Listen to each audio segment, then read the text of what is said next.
It takes a lot of genius to put a nuclear bomb together, and frankly, a baby could set one off. All you have to do is press a button, I believe, and it go. Maybe they turn a key, you get a code. It doesn't take much to launch. And the truth is, the Jewish people have always understood, spiritually, that this is also the case. This is Faith Meets Fact. That's the name of the lecture. And if you've listened to the podcast or watched any of the YouTube videos, or you're someone who's been to some of the other sessions, you've come across some of them. The idea here was to do a rapid-fire addressing of all of the major hot-button science Torah topics, how we handle them using an authentic Torah approach, and basically cram everything that takes something like, 7 or 8 or 9 hours into one 45-minute session with 5 minutes for questions. That's the plan. So when they came to me and said, can you cram 8 hours into 45 minutes? I said, yeah, that's what I do. We talk fast. So we're going to try. So we're going to talk today about science and Torah conflicts. Let me tell you something. There are not many. We're big fans. We like the astronomy. We like the medicine. We like the prayer that we can do with studying the natural world. And most of all, we like that the study of science brings Mashiach. It should happen before the end of this talk. Amen. There we go. It's not just that we love science and that science has a thing to do with Torah. We also can use science to understand concepts in Torah that were difficult for us to wrap our heads around up until now.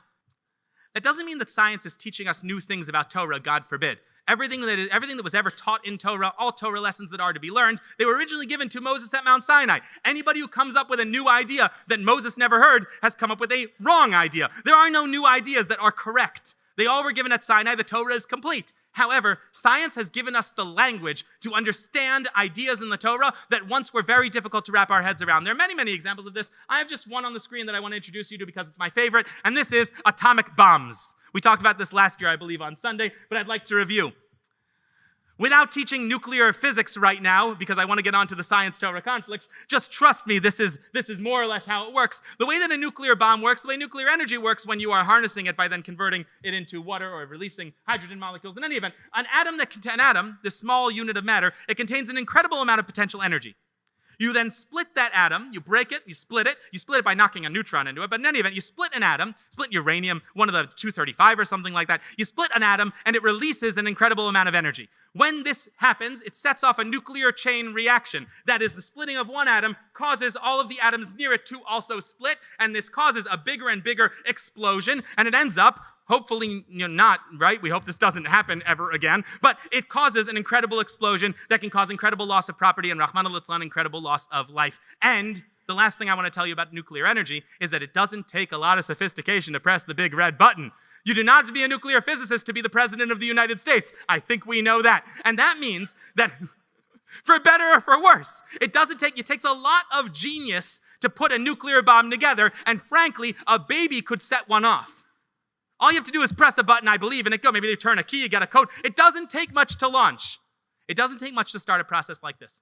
And the truth is, the Jewish people have always understood, spiritually, that this is also the case. That inside every single Jew, if God put this kind of energy inside an atom, just imagine what he put inside you. Imagine what he put inside your soul. Your soul is an incredible source of potential energy.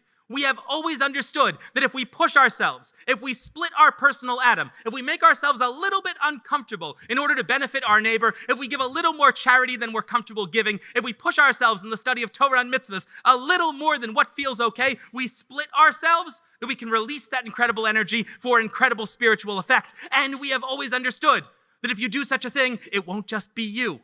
If you go back to your community and you decide that you are going to push yourself a little bit in Torah and mitzvahs and tzedakah and taking care of your fellow Jew, it will set off a nuclear chain reaction and your entire community will start doing it too. We've always known that as well. And you know what else we've always known? It doesn't take a great rabbi to start the process. Any Jew who decides they're going to split their personal atom and affect the world around them and change the world at large can do it. Whether they are very young in their Judaism, like a young child, or very old in their Judaism, like an old physicist. We've always understood this, but until we had nuclear power, until we had nuclear energy, did we really have the words to bring it home? I don't think so. One of the lovely things about science is it gives us the words, it gives us the lexicon to describe deep Torah concepts and root them in physicality. We can change the world, and we always knew it, but it's real good to have nuclear power as a proof of it in fact, in actuality, in Gashmias, in the physical world. Now let's get to the good stuff. That's how we use science. That's when science gets along. That's when science behaves. As you probably know, there are some situations where science does not behave, where the science seems to contradict the Torah. At risk of redoing many lectures we've done in the past, I'm going to jump right to the bottom line. There are approaches out there. One time I looked through just about every book I could find on reconciling science and Torah, and I got to tell you, I found only really 3-4 approaches on the books. Everybody's really saying one of the same 3 or 4 things. Number one, some approaches that exist that I'm really not comfortable with is twisting the Torah. That is, declaring that the Torah is not necessarily right, God forbid, or that the Torah should be read creatively, God forbid, in order to match the science. I don't like this, and the main reason I don't like it is because it assumes that the Torah is something that we're not so sure about, and that science is something we are certain about, and it is in fact the opposite. Science is the progressive, the constant building toward understanding more and more. Science gets better every single year. We get more and more certain about our scientific discoveries the more we study them, but science is not done and science is not certain. Torah is finished and certain and from God Almighty. So to take the certainty and sacrifice it for the possibility doesn't make a lot of sense to me, but it's on the books. Another approach that I'm not a huge fan of, but it's on the books, is the twist science approach, to declare that science isn't as right as people think it is. I'm not a fan. I work in science, and I need to have a job come Monday. I need to have something to go back to. We can't destroy science. Also, I just showed you earlier, the Torah values science. The Torah values the scientific establishment. The idea that we should say science is wrong whenever it contradicts Torah is alien to Torah in addition to being alien to science. So I don't love those approaches either. There are some Kabbalistic approaches that try to avoid the entire problem by introducing mysticism. And when it works, but let me tell you something. It usually doesn't work. The people who use mysticism to try to solve these problems, in my experience, do not understand mysticism. So we don't have a whole lot available to us. The last approach, which is the one we're going to use across several topics right now and apply them rapid fire to all of the major science-Torah conflicts that we've covered in previous years, is what I call the synthesis approach. And it is the approach championed by the Lubavitcher Rebbe. I think you know I'm biased, but I also hope that I can show you that it really is a very good approach. The Rebbe's synthesis approach makes 2 big assumptions. Assumption number 1 is that science is right. And assumption number 2 is Torah is right. They're both right. You just got to make sure you know what science says and you know what Torah says. If you really know what everybody's talking about, the conflict tends to go away. Science is not a determination of truth. I think we mentioned this many times before, but there's a bumper sticker in my area. There's less of it now, but it was real popular a couple years ago that said that you should trust science. And no scientist would ever say such a thing. It's an anti-science statement to trust science. Ask a scientist whether you should trust them blindly. They'll go, no, let me show you my evidence. Let's talk it out. Let me know if you have an alternative theory. Let's run a couple tests. Let's look into it. Scientists are curious people. They are not definitive people. Science does not have conclusions. Science does not have proof. Science puts together a bunch of evidence, and hopefully you use the evidence to try to draw a valid conclusion. We don't disagree with any of the evidence that science puts together in principle. It's not our job to be questioning the evidence from a Torah perspective. So we take the evidence for granted. Let us assume all scientific evidence in the world is correct. That's where we start. Let us also assume that the Torah is the truth, that God wrote it, that God gave it to us, and that every single word of it is 100% valid the way it has been understood by our sages for thousands of years. When we put those 2 ideas together, we tend to turn out okay. Let me show you exactly how. There's a lot of my face. That's a lot of me right there. Anyway, we wanted to show the world how. So we wanted to show the world. You know, when I was first getting into doing video presentations, this was not at JLI. I was working for a startup, and we syndicated to the New York Daily News. So I had a video series that was syndicated to New York Daily News, and the producer on the show, I promise you, looked at me and said, "Oh, you have a face for radio." So, and I gotta tell you, I do agree. I mean, come on. They took this like one deer in the headlights picture and put it in front of a whole bunch of, like, right? I look terrified, and I am.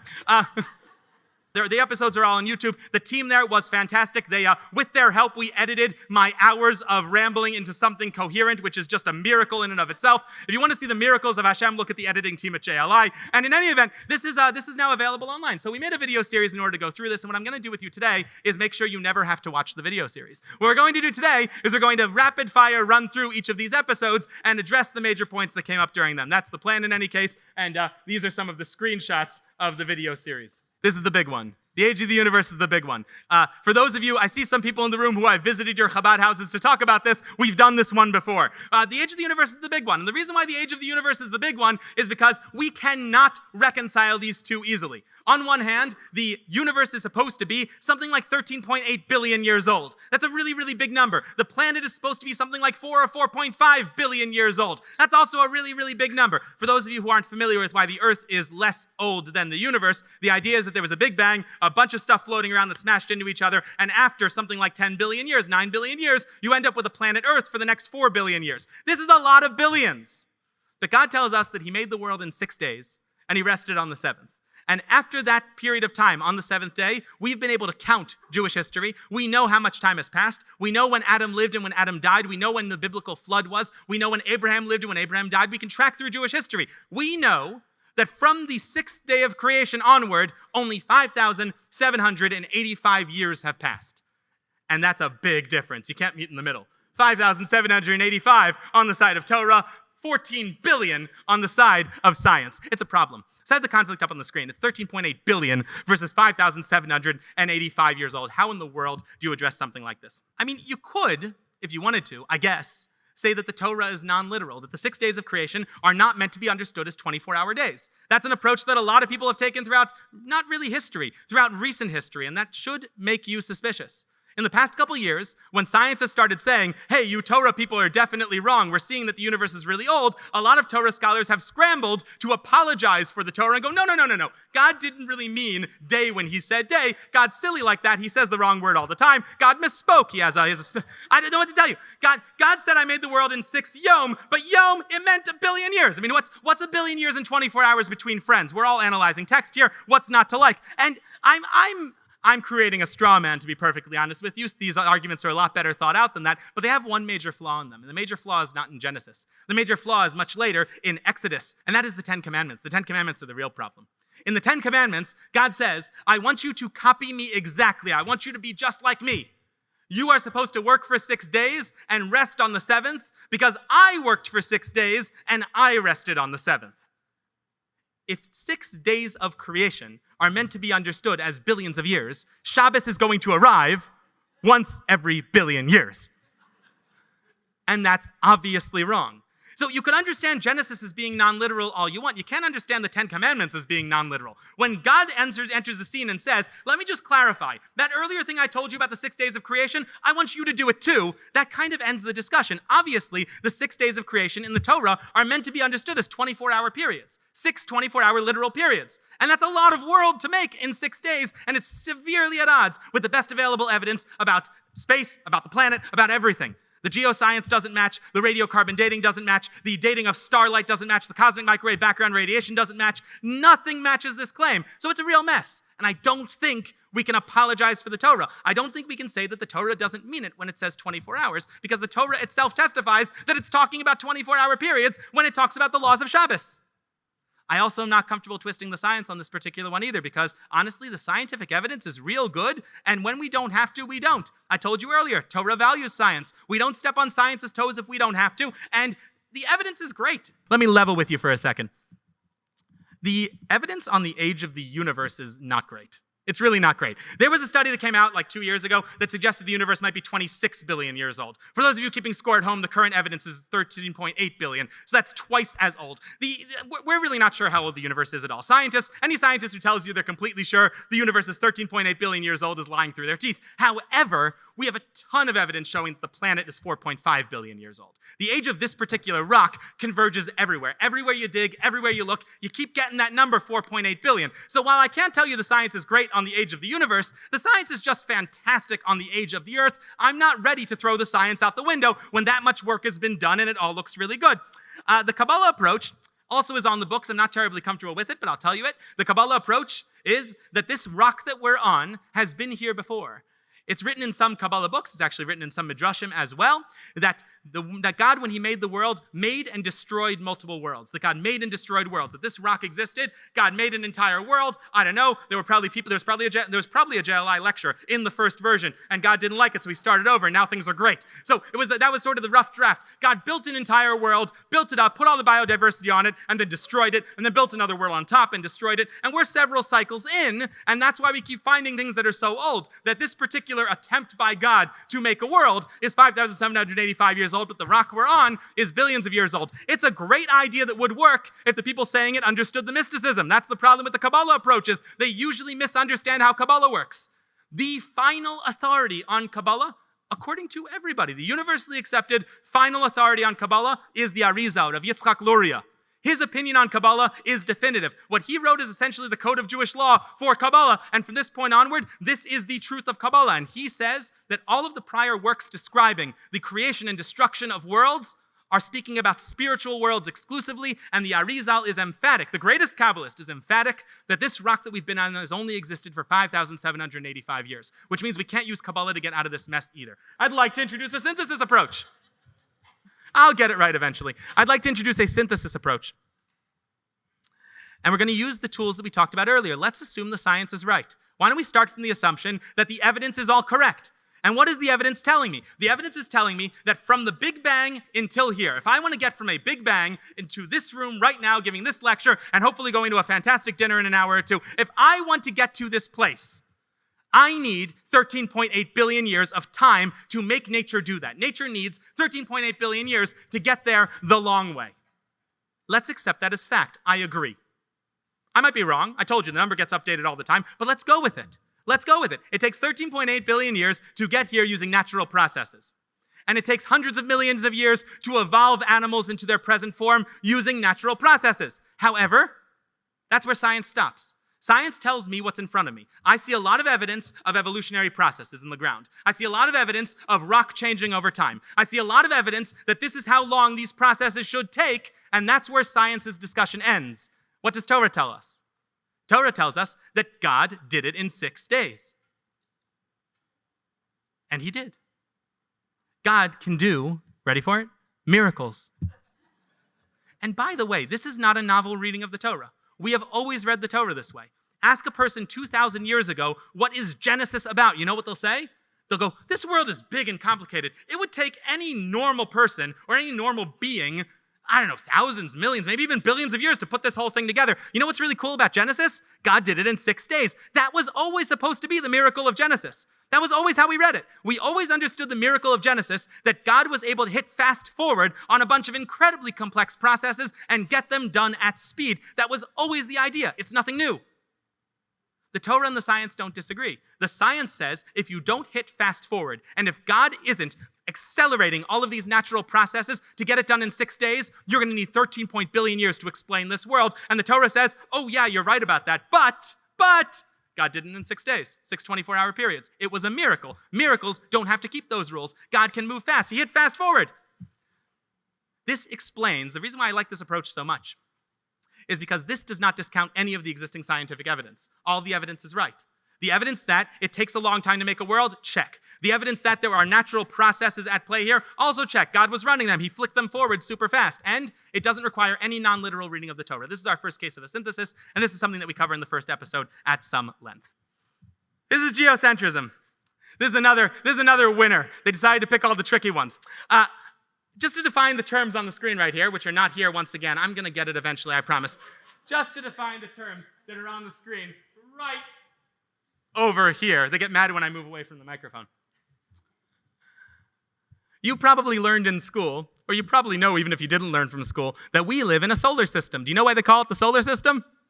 Because the system around a solar. That's right. There's a big old star in the middle, and a bunch of planets are in its gravitational field, and they move in ellipses around this sun that is in the middle. I think everybody knows that the Earth goes around the sun, except for King Solomon, the wisest man in the entire world. He didn't get the memo. King Solomon says, the Earth stands forever. The sun rises and the sun sets. It goes to the south and goes around to the north, around and around. Says King Solomon, he says this in Ecclesiastes 1:4-6, if you're taking notes.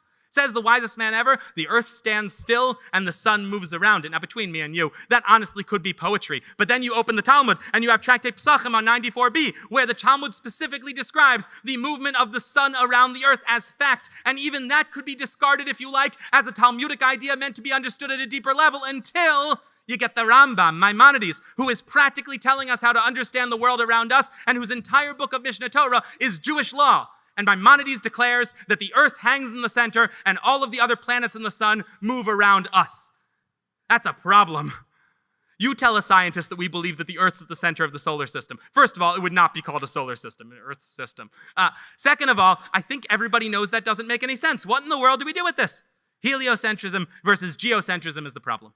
The synthesis here requires an understanding of the real story of cosmology, the real story of how scientists have understood where we are relative to the universe. The truth is, I have vastly oversummarized the science on this particular front. For thousands of years, scientists believed in a geocentric model, that the earth is at the center and the sun and all of the planets go around. And you can probably guess why scientists thought that for a very long time. Because when you're standing here and looking up, you see things moving across the sky. It wasn't just that, though. There was good math behind it. The math works. The math works in a geocentric model. It does. And then around the 16th century, 17th century, Copernicus shows up, and Copernicus declares that he's pretty sure the sun's at the center. Galileo matches it with a whole bunch of math. Newton puts the final finishing touches on it, and by the 18th century, we are pretty sure that the sun is at the center. And for a couple hundred years, this is standard science. But that's not the end of the story. Because then in the early 1900s, Einstein shows up with his theories of relativity, and Einstein declares it doesn't matter. It doesn't matter if we're in the center or the sun's at the center. The math works both ways. Because of relativity, there's no particular need to choose any one reference frame. The reference frame of Earth at the center works. The reference frame of the sun at the center works. And the fact is, in a giant system like the universe, there's no mathematical way to demonstrate what is at the center, but there is no center. You know what a good example of this is that really kind of misses a lot of the physics, but I found captures it, at least for the short version we're doing right now? What is the center of not the center of the Earth, the center of the globe, of the map? If I were to open up a map on the screen, what is the center of the map? Depends on where you put it, right? If you want the center to be Africa, you put Africa in the center, and the countries will fan out around it, because that's how centers work in a big ball. If you want America to be at the center, you put it there. If you want the North Pole to be at the center, you bring the North Pole to the front, and then, quick quiz question for the room, you can put this on your trivia thing with the QR code. If the North Pole is at the center, then where is the compass rose? What directions are north, south, east, and west? Everything's south, right? If the North Pole is at the center, everything's south. That's having fun with compass roses. Ask me about it later. Point is that we learned with relativity that it doesn't really matter mathematically what you put at the center. And honestly, a whole lot of scientists still use the geocentric model, not because they necessarily believe that's the truth of the matter, but because it's all a question of what kind of math you want to do. If you want to plot a course to Mars, the math works a million times better with the sun at the center. Therefore, adopt a heliocentric model and do the math that way. If you want to figure out how geosatellites work, the satellites that surround Earth work, GPS works, and you want to do the math for that, everybody doing math with geopositioning is using a geocentric model because the math works better. That is, science a couple years ago, almost 100 years ago now, came to the conclusion that it doesn't really matter and that science has no real opinion on the matter. That is, that there is no particular preference, there's no preferred center, there's no favorite center. Putting it a little bit differently, if you were to ask Torah what's at the center of our solar system, of our universe, the Torah would say planet Earth. And if you were to ask a scientist what's at the center, the scientist would go, depends on what kind of math you want to do. I don't care, go for it.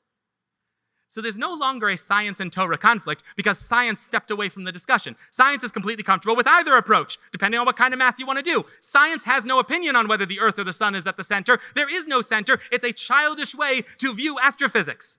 An adult astrophysicist would tell you, yeah, whatever, Earth, sun, whatever, not a big deal. In comes the Torah and tells us, God says the earth is at the center. So we have the Torah versus nothing. It's not a conflict between science and Torah. It's Torah saying something and science going, sure, if you want. That's Baby Yoda right there. This one's not really a conflict. I put this one up here just for fun. If you were here previously, at least one time in the previous years, we did the aliens talk. We're going to do it again real quick. Let's create a conflict. Let's cause trouble. We'll create a bit of a conflict. Conflict is that we have, according to science, very likely, a universe teeming with life. Now, is that true?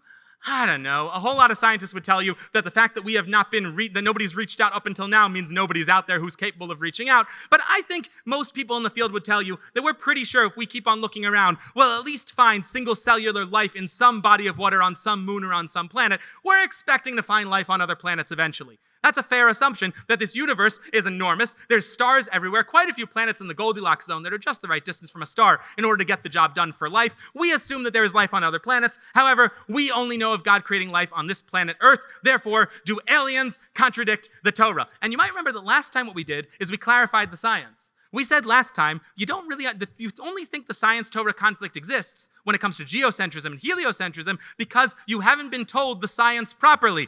Here, we're going to do the opposite. You haven't been told the Torah properly. The Torah sure has got aliens. We've got aliens in the Torah. And one of the places, at least my favorite place, the one I'd like to introduce you to right now, is in the Song of Devorah. Devorah was a warrior prophetess and kind of a rabbi. Don't tell anybody. That'll get cut from the lecture. She was a judge. She led the entire Jewish people. She went to war. She was everything. She was a leader of the Jewish people. You guys have Chabad houses back home? She was a shlucha. Devorah that's what she was. She ran a Chabad house, except for the whole Jewish people. She goes to war, and after she goes to war, they win. Spoiler, I don't want to ruin the Tanakh for you, but they win. She wins the war, and after they win the war, she sings a song. It's called Shiras Devorah. And how can I say this? Let's just go for it. She does a diss track. That's what she does. She raps a diss track about everybody who didn't help her fight the war. Shiras Devorah is a long list of insults for people who didn't help her. That's what it is. Devorah goes, praise be God, you helped me win the war. And by the way, this one country asked them to come help and fight, and they didn't. Cursed forever, those jerks. And then she moves right along. Praise be God for helping us win the battle. And by the way, this guy, he didn't come when I called, dead to me. And that's the Shiras Devorah. And she just goes through every one of the praises she has for God and all the people who are on her list now. And that's the Song of Devorah. Read it if you don't believe me. In that list, when she's doing her list of people she's not happy with, she says, Uru Meroz, cursed is Meroz, and cursed is everyone who dwells on Meroz. Kel Yeshveh, every single person who dwells on Meroz, they're cursed forever. They did not answer when the Lord called on them to help us fight. You know, we know a lot of the ancient world. We've never heard of Meroz. Never heard of them. They're not a nation. They're not on the map. They're not a nation. They never were a nation. We have no archaeology on them. We've never heard of Meroz. So the Talmud in Tractate Moed Katan asks a simple question. Where and who is Meroz? And the Talmud has two answers. Answer number one, Meroz was a warlord. In that region, they have warlords. They have people who have their own little enclaves. Wasn't really a country. Didn't really have its own system. There's this guy Meroz who was supposed to bring an army. He didn't show up. Devorah is furious. Fine. But then the Gemara says, if you want, I have another answer to this. We have a tradition that Meroz is a planet. Devorah says, cursed is Meroz, and cursed is everybody who lives on it, because when I called them to come fight a war, they didn't come. According to the Talmud, Devorah is saying, I curse the aliens of Meroz for not engaging in intergalactic warfare on behalf of God. It's in the Talmud. And the point isn't that the Talmud is saying there are definitely aliens, because remember, the Talmud has two opinions there. The point is, you know what happens in the next line of the Talmud, or what should have happened in the next line of Talmud? The Talmud should have said, wait a minute, aliens? But it doesn't. The Talmud just goes on like it's dropped nothing on us. Talmud goes, could be warlord, could be aliens, what's for lunch? The idea of there being aliens capable of intergalactic warfare who didn't show up and who are cursed by Devorah, the Talmud goes, yeah, could be a warlord, could be aliens who failed to fight a war from flying saucers, whatever, both sound valid to me. On to the next question. The fact that the Talmud uncritically entertains the possibility of life on other planets demonstrates to us that the Torah has no problem with the concept of life on other planets. There are a couple limitations on exactly what that life could look like. They never could have received the Torah because we know the Torah was only given here. They would not have any laws at all. They wouldn't have the 7 Noahide laws or Torah laws, because what defines humanity is the possession of some law, either the 7 Noahide laws for the Gentiles or the 613 laws for the Jews. We would define them as not human. Even if they're very intelligent, we would define them halachically as animals. But could there well be life on other planets? Absolutely. Could it be intelligent life? Sure. Could it be life capable of fighting a war and not showing up? Sounds like it. So this time, our conflict between science and Torah is resolved by clarifying the Torah. There's no conflict here. The Torah is fine with aliens. We find aliens. What's the Torah going to say? Told you so. That's what we're going to say. Let's do the last one that we have on the screen, I believe. Archaeology is, generally speaking, our friend. We usually get along very nicely with archaeology. I assume some of you have been to Hezekiah's tunnels. That's described in Malachim Bays in 2020. It was an old siege fortification. We dug around and we found the tunnels that are described in Malachim Bays. In 2 Kings, I believe they call it in the world at large. There's Sancheriv's Prism, which is an actual archaeological find. It's an Assyrian artifact that shows the nation's siege of Yerushalayim exactly during the same period of time that we have listed in 2 Kings and chapter 18. We have the Tel Dan inscription, which is a 9th century basalt stele that has the words House of David written on it. We have the Mesha stele, which was commissioned by King Mesha of Moab to recount the specific events described in 2 Kings. So generally speaking, when we dig around in the land of Israel, it is very vindicating. Jews don't need this. We believe no matter what. We are believers, the children of believers. We don't need proof for Torah. We don't need proof for Judaism. We have a godly soul in us that declares, I believe every single word of the Torah in all times and all places. But you know what? Digging in the land of Israel sure is vindicating. It feels good. Every time we dig, we find that the Torah is true. We knew it all along, but it's cool to see it in stone. Except for when it doesn't, right? Every now and then, you have an archaeological finding that causes problems for us, and the one that I want to discuss today is Egyptology, the exodus from Egypt. The Torah tells us that the Jewish people left Egypt with a significant fanfare in the year 1313 BCE, which would be the year 2448 on the real calendar. That is 2448 years since God created the heavens and the earth. Refer back to episode number 1. We would expect to find evidence of our 210-year time in the land of Egypt. There were 600,000 of us who left, and that's only men between the ages of 18 and 60, I believe 20 and 60, 18 and 60. It's only men of a certain age. When you add in women, you've got to at least double it. Add in children and old people, you got to add a little bit more into it. It's safe to say that there was something like 2 million, 2.5 million people leaving Egypt. That's a big number. You would expect to find some evidence of us having been in Egypt, and unfortunately, we do not have any. Ask any Egyptologist, they'll tell you there's no evidence we were there. And if you dig around, you would expect to find evidence of that number of people leaving Egypt. 10 plagues, this was a big deal. The splitting of the sea, you lose the entire Egyptian army. We've got nothing. That is a real problem. So we have no compelling evidence for the Exodus, and nonetheless, we firmly believe in the Exodus. And we can't understand the Exodus non-literally. You know why we can't understand it non-literally? It's the first commandment of the 10 commandments. It's one thing if you miss like 7, 8, or 9, but it's commandment number 1. I am the Lord your God who brought you out of Egypt. Yeah, you can't miss command. If you miss a later commandment, we can talk. It's commandment number 1. The entire Passover Seder is a reliving of the experience of leaving Egypt. It is fundamental and central to our faith. A number of mitzvahs that we do are specifically there to remind us that we literally were in Egypt and literally left. Tefillin exists for that. We can't cancel the Exodus because we haven't found evidence for it. So what exactly do we do? Here, all we have to do is understand the science a little bit better. We can't move the Torah on this one. Let's look at the science. Is it true that we have no evidence for the Exodus from Egypt? It is. It is. We can talk about it later in the tea room, but all the things you've heard, they're not really true. I was growing up, they told me that there are chariot wheels inside the Red Sea. People have gone down and looked. There's nothing like that. There was an amateur archaeologist who was trying to prove the existence of the New Testament, so he's not our guy anyway. He also found Noah's Ark and the Ark of the Covenant, apparently. Go Indiana Jones. I don't know. This is not evidence. You might have heard there was a video that came out relatively recently by Christian apologists that it featured some rabbis too. And the idea of the video was to demonstrate that there's a certain area relatively close to Egypt where it looks like the Jews might have lived because there's a big statue of somebody who's wearing a Technicolor dream coat, which is just awesome, and 12 perfectly marked graves showing the graves of the tribes. The truth is there are 27 graves there and the guy's not wearing a coat and he's Asian in appearance. So it's very obvious that these are forced. I'm just telling you, the evidence is not there. I'm a scientist. It's what I do. Let me tell you, there is no evidence we were in Egypt. You know what the good news is? There is no evidence at all of anything from that period of time. We don't have evidence of Egypt from that period of time. You probably know the archaeological record is not perfect. There are big holes in it. That's not true. We have one surviving papyrus from the period of time that we were supposed to have been in Egypt, that we were in Egypt, that God says we were in Egypt. One piece of paper, papyrus, that writes down something about that period of time. And you know what it is? A wine vintage docket. It's all we've got. It's all we've got. So while it's true that we have no archaeological evidence of the Jews being in Egypt during that period of time, we have no archaeological evidence of the Egyptians being in Egypt during that period of time. It is an archaeological black box. There's no conflict here between science and Torah because archaeology doesn't tell us what didn't happen. Archaeology tells us what we found so far while digging. And so far, when it comes to Egypt in that period of time, we found nothing. One of the premier Egyptologists in the entire world, a gentleman by the name of Kenneth Kitchen, wrote an entire book on this. And his conclusion was, I have no proof the Jews left Egypt, but I also have no proof they didn't. I've got nothing at all. That's what it is when you look at Egyptology from that particular period of time. So once again, we do not have a conflict between science and Torah once we truly understand the science and the Torah and assume that everybody's acting in good faith and telling the truth. These are synthesis methods where we combine the science and the Torah to come to a conclusion that requires the sacrifice of neither of them. We're out of time, so I'm going to jump us straight to the end. Thank you all very, very much. It's been an absolute pleasure.